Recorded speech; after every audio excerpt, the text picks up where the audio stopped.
You know, I've heard some wild HOA stories in my time. Power trips over the color of your mailbox, furious debates about lawn height, the whole 9 yards. But what happened to me? It takes the cake. It probably breaks some kind of world record for HOA overreach and sheer, unadulterated stupidity. They said my lake, my beautiful spring-fed lake that was the entire reason I bought my property, was a flood risk. A flood risk. This tranquil body of water, stable for generations, suddenly became a menace in their eyes. And what did they do about this supposed imminent danger?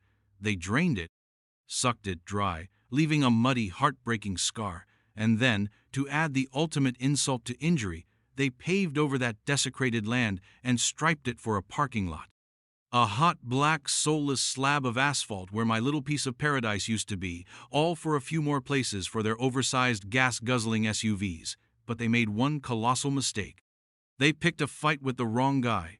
My name is Arthur Jenkins, and I'm a civil engineer. My specialty? Hydrology. The science of water, its movement, its distribution. And trust me when I say, water always, always finds a way.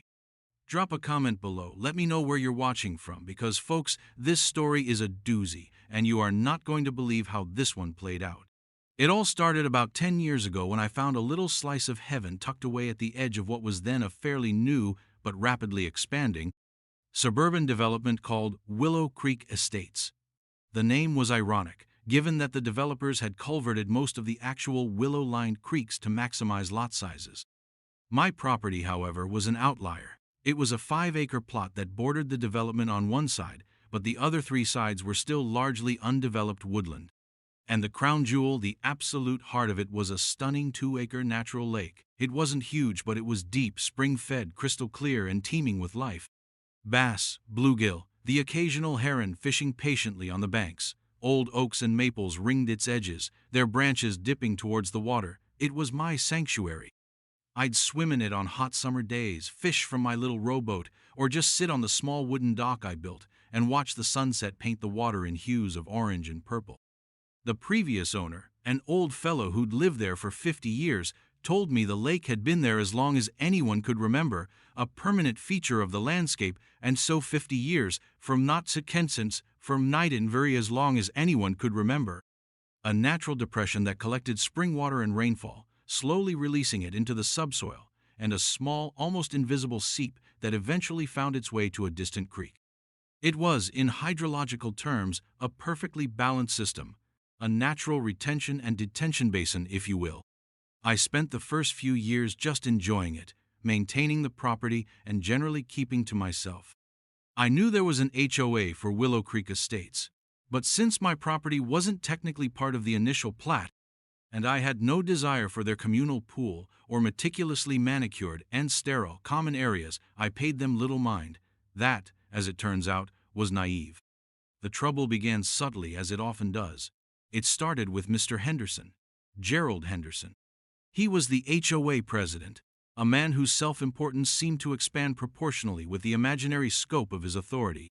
He was one of those types, mid-50s, always dressed in golf shirts a size too small, with a perpetually ruddy complexion that hinted at high blood pressure or perhaps just chronic indignation. He drove a gleaming white Escalade, the kind that's never seen a speck of mud, and he seemed to regard the entire Willow Creek Estates as his personal fiefdom. My first real interaction with him was when he sent me a rather officious letter complaining about the unsightly nature of the wild milkweed I allowed to grow along my fence line bordering one of the HOA common areas. I was cultivating it for monarch butterflies, a little ecological project of mine. I wrote back explaining this politely, but Henderson wasn't interested in ecology unless it involved perfectly uniform stripes on a chemically treated lawn. He huffed, he puffed, he probably muttered about property values, but because the fence line was technically mine and the milkweed wasn't noxious by any county definition, he couldn't do much. But I could tell I'd made an enemy, or, more accurately, he'd decided I was a nail that needed hammering down. Over the next year or so, there were other petty skirmishes. Complaints about the noise of frogs from my lake. Frogs, mind you, in a place literally called Willow Creek. Warnings about my compost bin being visible, though it was tucked a good 100 feet from any HOA property. Each time, I'd consult the county ordinances, confirm I was within my rights, and politely inform Mr. Henderson of such. Each interaction seemed to fuel his resentment. He clearly wasn't used to anyone questioning his pronouncements. Then, about 2 years ago, the whispers started. Henderson began talking at HOA meetings. I heard this through a somewhat sympathetic neighbor, Mrs. Gable, a quiet widow who actually appreciated the birdsong from my property about the need for more guest parking. Willow Creek Estates, you see, had been built with fairly narrow streets and minimal driveway space. Henderson envisioned a nice, orderly parking lot, a testament to his proactive leadership. The problem was, there wasn't much suitable common land left that hadn't already been landscaped or designated for something else. And that's when his gaze, like a predatory hawk, fell upon the underutilized space occupied by my beautiful lake. The first official salvo came in the form of an engineering report commissioned by the HOA that landed in my mailbox with a thud. The report, penned by a firm I'd never heard of but which Henderson lauded as top tier, concluded that my tranquil, 100-year-old lake posed a significant and growing flood risk to the downhill properties in Willow Creek Estates. My lake, a flood risk, I laughed. It was the most ludicrous assertion I'd ever heard. If anything, my lake mitigated flood risk. It acted as a natural sponge, absorbing heavy rainfall and releasing it slowly. The sheer audacity of it, the transparent fabrication, was breathtaking. But the laughter died in my throat when I read the report's recommendation. The lake should be drained and the area regraded to ensure proper stormwater management, which, coincidentally, would also provide an ideal location for much-needed community parking facilities. My blood ran cold. Henderson wasn't just aiming for my milkweed anymore. He was coming for the heart of my home. The battle lines were drawn. I immediately understood the game Henderson was playing. He'd manufactured a crisis, the flood risk, to justify seizing control of the land occupied by my lake, or at least rendering it unusable for its natural purpose so he could repurpose it for his pet parking lot project. The engineering report he'd commissioned was a joke, frankly. I read through it, my professional sensibilities offended on every page. It was riddled with assumptions, flawed methodologies, and conclusions that seemed predetermined.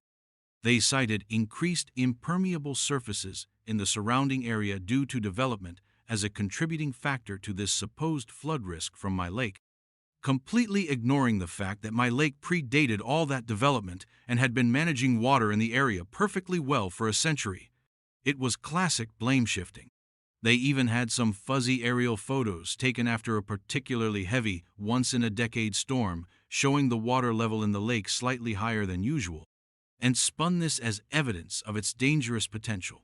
The irony, which I would come to appreciate much later, was that they were complaining about water having nowhere to go while simultaneously planning to remove one of the largest natural drainage and retention features in the vicinity. My first step was to draft a comprehensive rebuttal. As a hydrologist, this was my bread and butter. I pulled out historical rainfall data for the region, geological surveys, topographical maps going back to the early 1900s showing the lake as a permanent feature. I did my own calculations, my own modeling, demonstrating conclusively that the lake served as a vital buffer, reducing peak runoff flow to the lower-lying areas of Willow Creek Estates. In fact, I argued, removing it would increase the flood risk to Henderson's constituents, as rainwater would have fewer places to naturally collect and percolate. I detailed the biodiversity the lake supported, its role in local aquifer recharge, and cited several environmental protection guidelines that the HOA seemed to be blithely ignoring. I presented all of this, meticulously documented and bound, at the next HOA board meeting. Henderson sat at the head of the table, arms crossed, a smug little smirk playing on his lips as I spoke. The other board members, mostly a collection of yes-men and women who seemed cowed by Henderson's bluster, barely made eye contact. When I finished, Henderson simply said, "Thank you for your input, Mr. Jenkins. We have our own experts, and they disagree. The safety of this community is paramount." He then moved on to the next agenda item as if I'd been discussing the weather. The dismissal was absolute. I consulted a lawyer, a decent guy named Bill, who specialized in property disputes.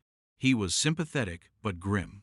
"Arthur," he said, "OAs are tricky beasts. Their covenants, conditions, and restrictions, CCRs, often give them sweeping powers.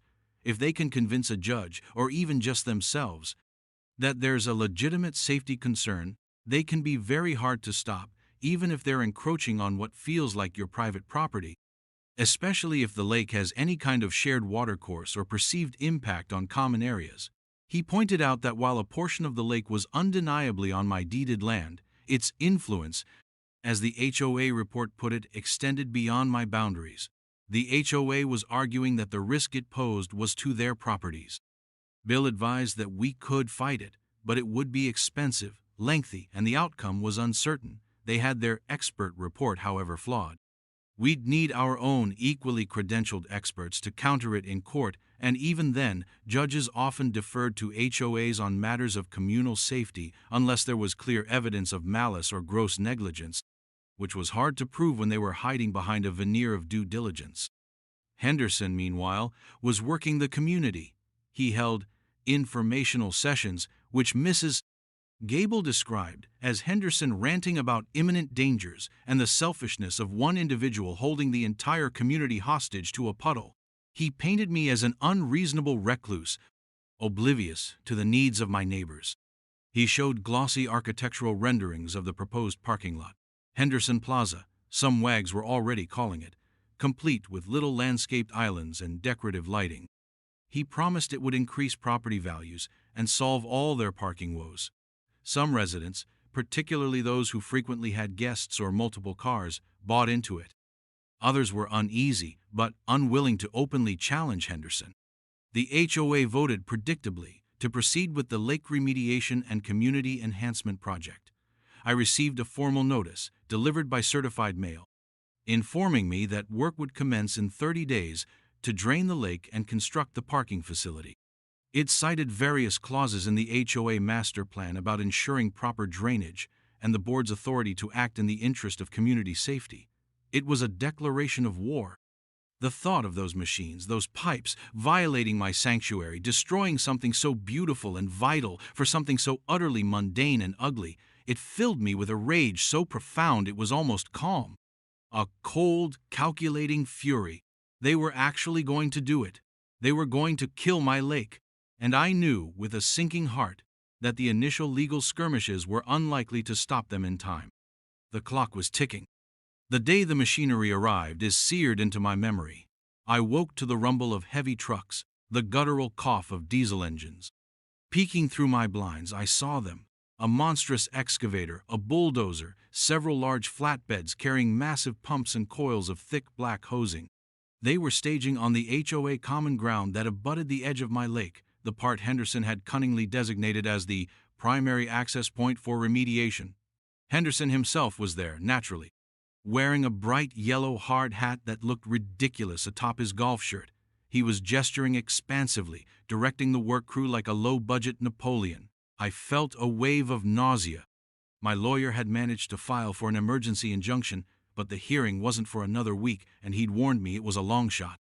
Henderson was clearly racing against that clock, aiming to present the court with a fait accompli.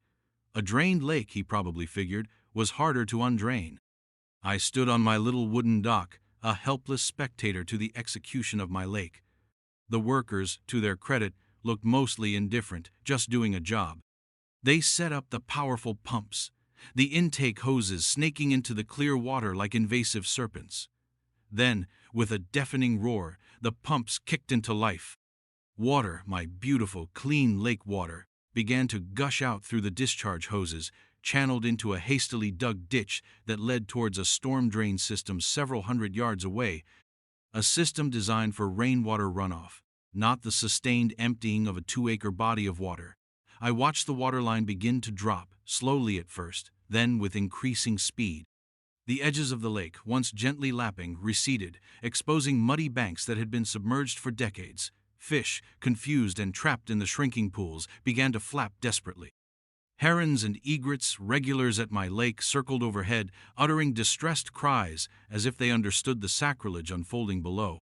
It was an ecological catastrophe in miniature, orchestrated by ignorance and arrogance.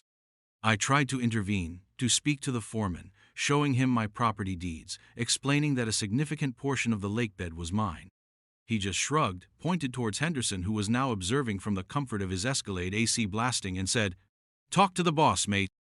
I just do what I'm told." Henderson, of course, refused to even roll down his window, just gave me that infuriatingly smug smirk. The draining continued for 2 agonizing days.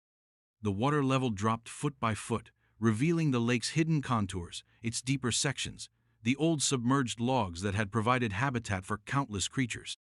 Soon it was just a vast, muddy depression, stinking of decaying organic matter and dying aquatic life.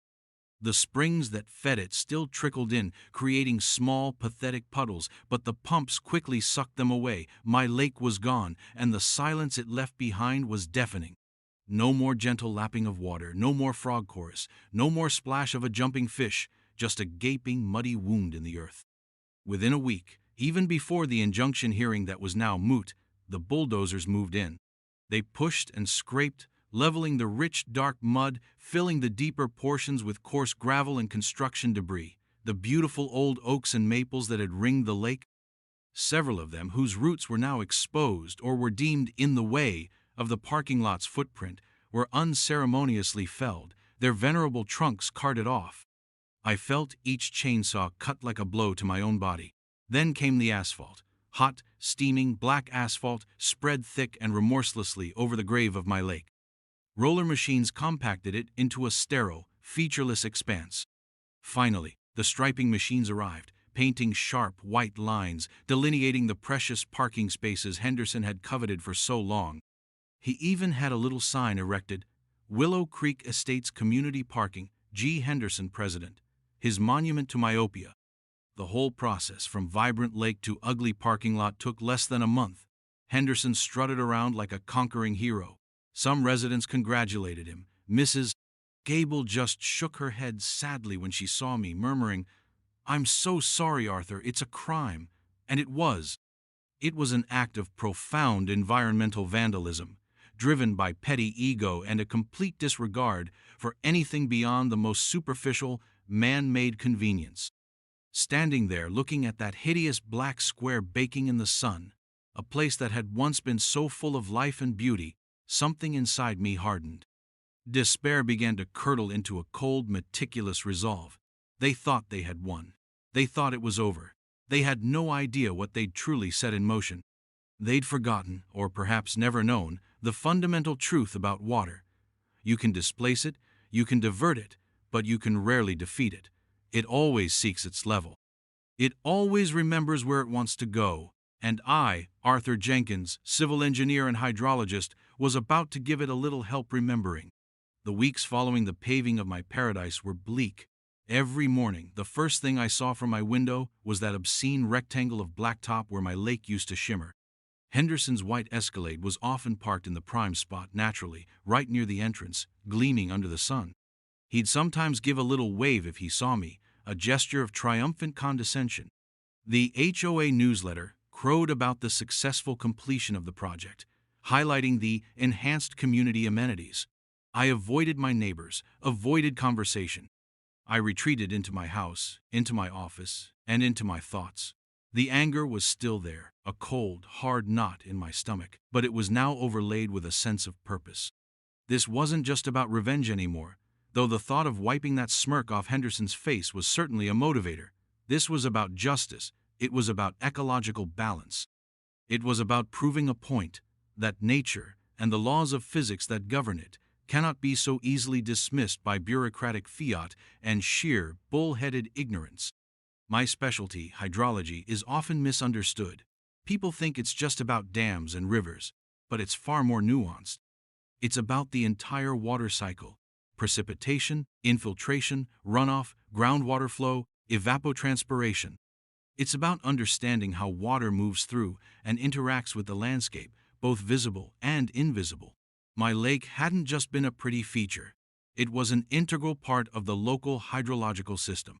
It was a natural recharge zone for the shallow aquifer that lay beneath Willow Creek Estates. It acted as a massive sponge, absorbing rainfall, especially during heavy storms, and then slowly releasing it into the ground or through very gradual surface discharge. This moderated groundwater levels and controlled runoff. by draining it and, crucially, by replacing its permeable bed with an impermeable asphalt surface nearly 2 acres in size, Henderson and his cronies hadn't just destroyed a habitat.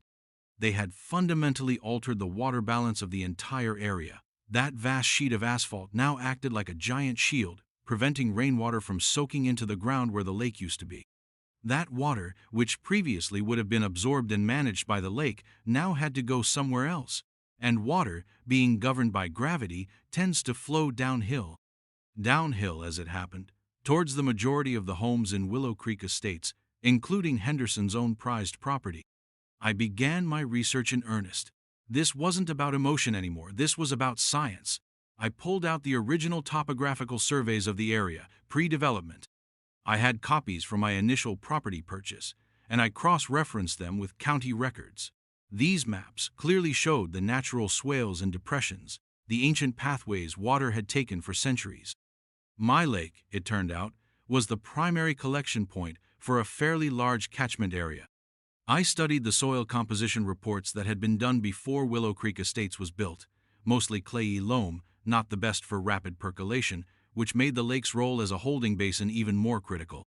I meticulously reviewed the HOA's own master drainage plan for the development, the one they were supposed to be adhering to. It was, as is often the case with such developments, designed around the existing major water features, including allowances for the discharge and seepage from my lake. There was no contingency for the lake's sudden absence. Then I looked at the as-built plans for the new parking lot, which I managed to obtain through a Freedom of Information Act request to the county. Since any significant alteration to drainage requires permits, the plans were shoddy. The grading was minimal, mostly designed to sheet flow water off the asphalt quickly. But where was it designed to sheet flow to? Mostly towards the lowest points around its perimeter, which, surprise, surprise, were now directly upgradient of several properties, and also towards the very storm drains that had been overwhelmed when they'd pumped my lake dry. Those drains were designed for gradual street runoff, not the concentrated deluge from 2 acres of non-absorbent asphalt. My eureka moment wasn't a single flash, but a growing certainty built on data. The removal of the lake had done 2 critical things. It stopped the recharge of the local aquifer from that specific point, and it concentrated surface runoff. The water table in the immediate vicinity of the former lake would likely drop slightly initially, but the overall water table in the downslope areas of Willow Creek Estates, deprived of the lake's regulating effect and now subject to more direct runoff from the new impervious surface, was almost certain to rise, especially during wetter periods. Properties that had previously benefited from the lake drawing down local groundwater were now going to experience the opposite. Their basements, their crawl spaces, their foundations, which had enjoyed relatively dry conditions thanks to my lake acting like a sump, were in for a surprise. And the new parking lot itself, built on what was essentially a reclaimed wetland without adequate deep drainage? Oh, that was going to be interesting too. The seed of my plan began to germinate. It wasn't about sabotage. I wouldn't be illegally digging ditches or redirecting pipes in the dead of night. That was Henderson's style, crude and obvious. My approach would be subtle, based on established hydrological principles, and entirely defensible. I still owned my 5 acres. The HOA had destroyed the part of my lake that extended slightly into what they claimed was a common area easement to justify their access, but the majority of the former lakebed, now buried under their asphalt, was still notionally mine, or at least the land directly adjacent to it was. My plan was to manage the water on my property, and to manage the water that was now flowing off the HOA's new parking lot and onto or towards my land in a way that was perfectly legal and hydrologically sound. If that management happened to exacerbate the problems Henderson had unwittingly created for himself and his loyal followers, well, that would just be an unfortunate, entirely predictable, scientific consequence. I started by looking at the natural drainage patterns on my own land. The way water had always flowed before the lake was its main destination. There were old, almost invisible swales, slight depressions in the land that had, over decades, become overgrown and filled with leaf litter. These swales, if cleared and perhaps subtly regraded, could very efficiently channel water. And some of them, interestingly enough, headed in the general direction of the lower-lying portions of Willow Creek Estates, areas that were, historically, probably a bit soggier before my lake matured into the efficient regulator it became. Then I considered the new parking lot itself. It was graded to shed water, yes, but not very intelligently. A significant portion of the runoff from its southern edge, I calculated, would now sheet directly towards the boundary of my property. Previously, this water would have entered the lake. Now it was just going to hit my land. I had every right to manage this new, concentrated flow. I decided to build a series of rain gardens and bioswales along that boundary. These are landscape features designed to capture, temporarily hold, and filter stormwater runoff. They're environmentally friendly, aesthetically pleasing, far more so than asphalt, and highly effective. I would design mine to be exceptionally effective at collecting the water from Henderson's Folly. And if, during particularly heavy rain events, these highly efficient collection systems were to, say, overflow, well, water has to go somewhere. And if I just happened to have, through careful observation of natural contours and perhaps some minor, almost imperceptible enhancements to those pre-existing swales on my own property, created pathways of least resistance, well, that was just good land management. I wasn't creating a flood, I was merely guiding the water that Henderson had unleashed. He'd taken away the lake's ability to absorb it. I was just going to show it where it now wanted to go. The beauty of it was its passivity. I wouldn't be pumping water anywhere. I would just be allowing gravity and nature, amplified by Henderson's own actions, to take their course. The thought brought the first genuine smile to my face in weeks. The game was afoot. The execution of my plan was a study in patience and subtlety. I didn't rent heavy machinery or make a big show of it. Instead, I worked mostly by hand, with a shovel, a wheelbarrow, and a keen eye for contours. I started with the old, overgrown swales on my property, the ones that historical maps and my own observations told me were natural water paths. I cleared them of debris, deepened them just slightly, nothing dramatic, just enough to encourage flow. I made sure they had a gentle, consistent gradient, leading away from my house and, coincidentally, meandering towards the lower-lying areas of Willow Creek Estates, particularly the section where Henderson's house was located, along with several of his most ardent board member supporters.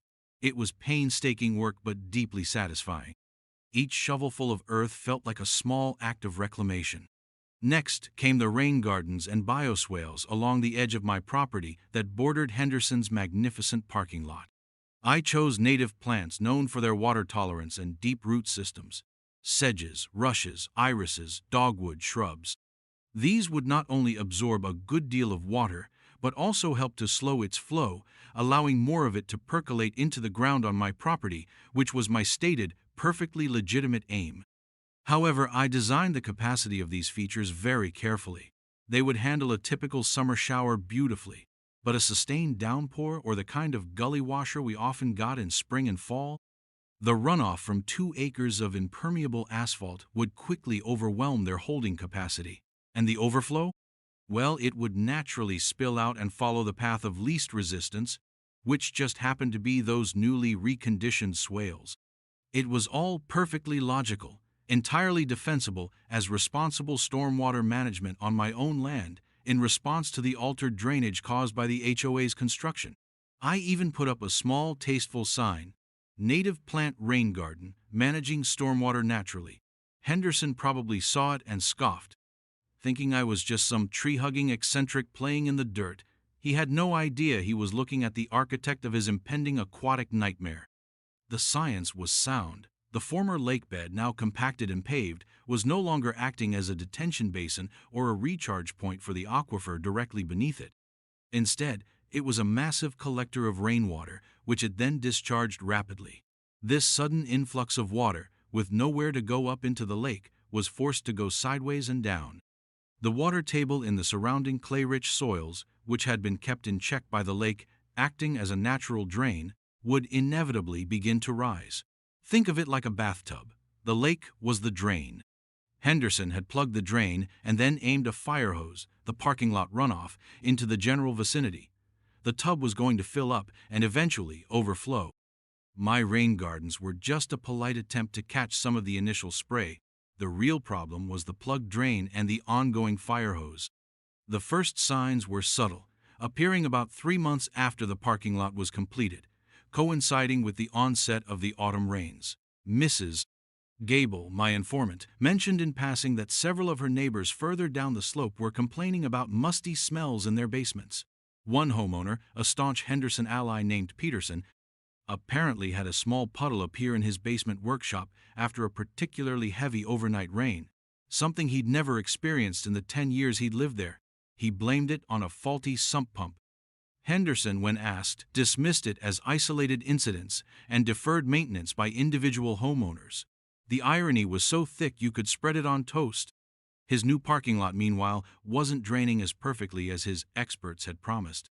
After a good rain, large, shallow puddles would linger for days on certain sections of the asphalt, right where the deeper parts of my lake used to be, almost as if the ground beneath was refusing to forget. Mosquitoes, which had never been a major issue when the lake's fish kept them in check, began to breed enthusiastically in these new stagnant parking lot puddles and, as I soon heard, in the increasingly squishy lawns downhill. Then came the first truly significant storm system of the season. It rained steadily for 3 days. Not a torrential downpour, but a persistent soaking rain, the kind that truly tests a landscape's drainage capacity. I watched from my window, a cup of coffee in hand, as my rain gardens performed exactly as designed. They filled with water, the native plants looking lush and happy. The runoff from Henderson's Folly sheeted across the asphalt, hit the edge of my property, and was largely captured. But as the rain continued day after day, the gardens reached their capacity. Water began to gently overtop their berms, spilling into the cleared swales. And those swales, now unobstructed, did their job perfectly, guiding the excess water away from my house and downhill along its ancient predestined paths. The following week, the grumbling in Willow Creek Estates grew louder. Peterson's basement didn't just have a puddle, it had 3 inches of standing water.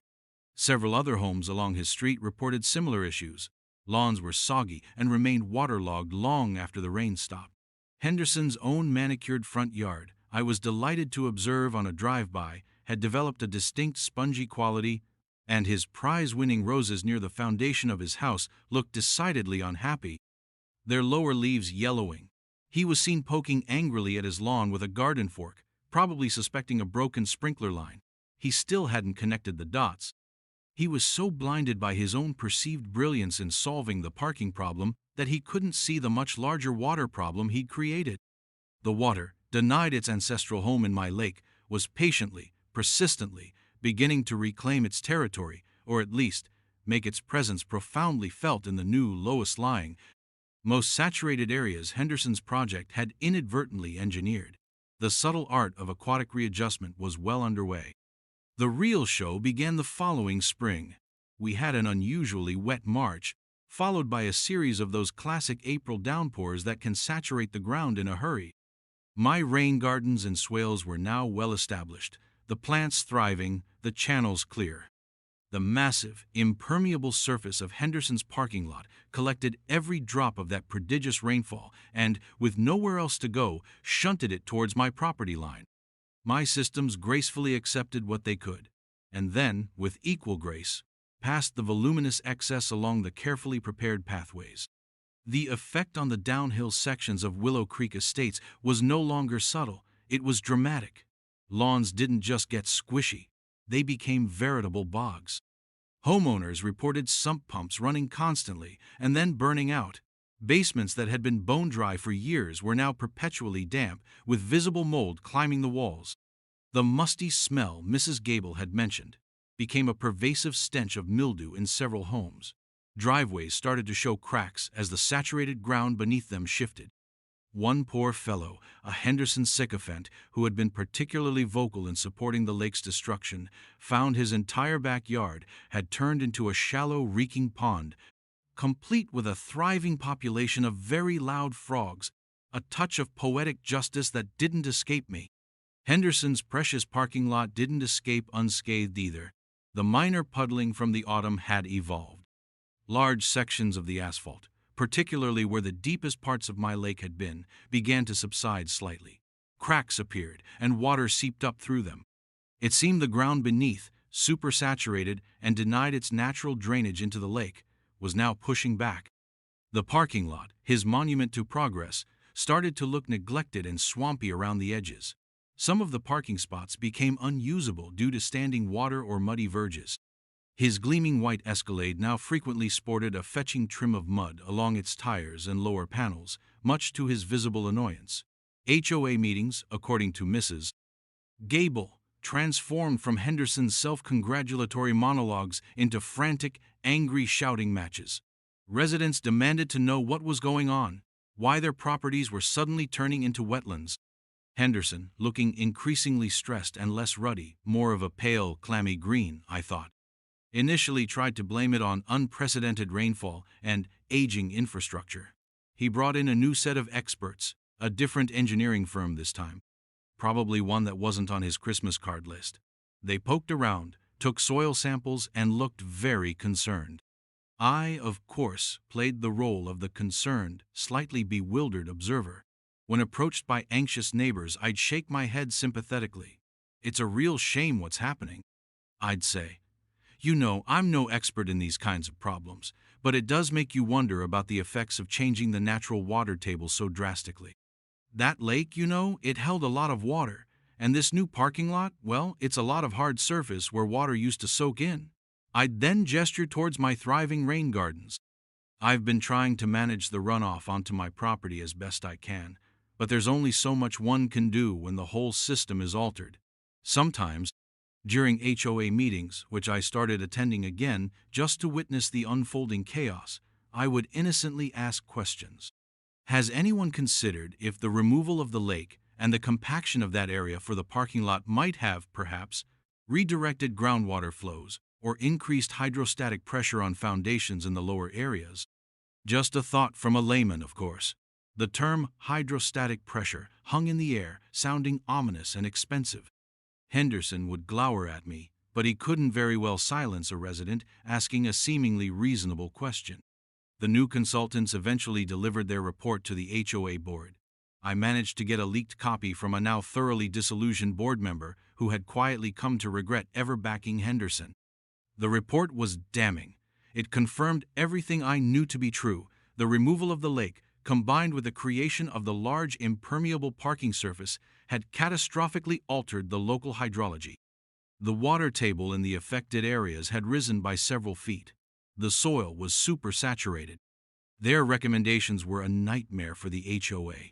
Extensive regrading of common areas, installation of a complex and very expensive network of French drains and new, deeper storm sewers throughout the affected parts of the subdivision, and, most alarmingly for Henderson, recommendations for individual homeowners to install robust waterproofing systems, interior and exterior drainage, and multiple heavy-duty sump pumps, all at their own significant expense. The estimated cost for the HOA's share of the remediation ran into the hundreds of thousands of dollars, requiring massive special assessments that sent the residents into open revolt. Henderson's leadership, once unassailable, crumbled. His house, I noted with grim satisfaction, was one of the worst affected.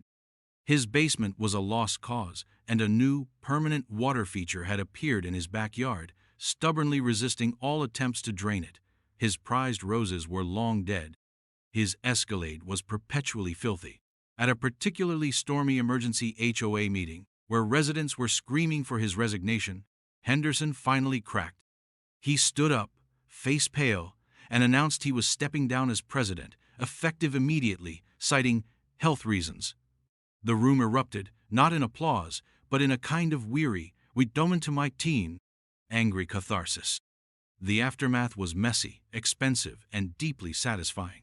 The HOA, under new, chastened leadership, had to take out a substantial loan to begin the most urgent drainage work.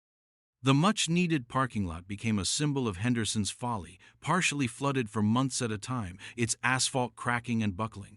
Many of the spots remained unusable. My property, of course, was perfectly fine. My house, situated on slightly higher ground and protected by my carefully designed swales and rain gardens, remained dry and secure. I even began a new project on my side of the old lake bed, not restoring the full lake, that was impossible now, but creating a series of interconnected ponds and wetlands, a beautiful, natural-looking water feature that attracted birds, frogs, and dragonflies once more. It was my little piece of paradise, reborn, and a constant visual reminder to Willow Creek Estates of how water should be treated. Some homes in the lowest lying areas never fully recovered and sold at a significant loss, their new owners grimly aware of the ongoing water management issues. Henderson, I heard, sold his house for a song and moved out of state. Good riddance. They paved paradise and put up a parking lot. I just gently, methodically reminded them that nature always bats last. And sometimes it brings the swamp with it, right to your doorstep, especially when you've invited it by plugging its natural drain.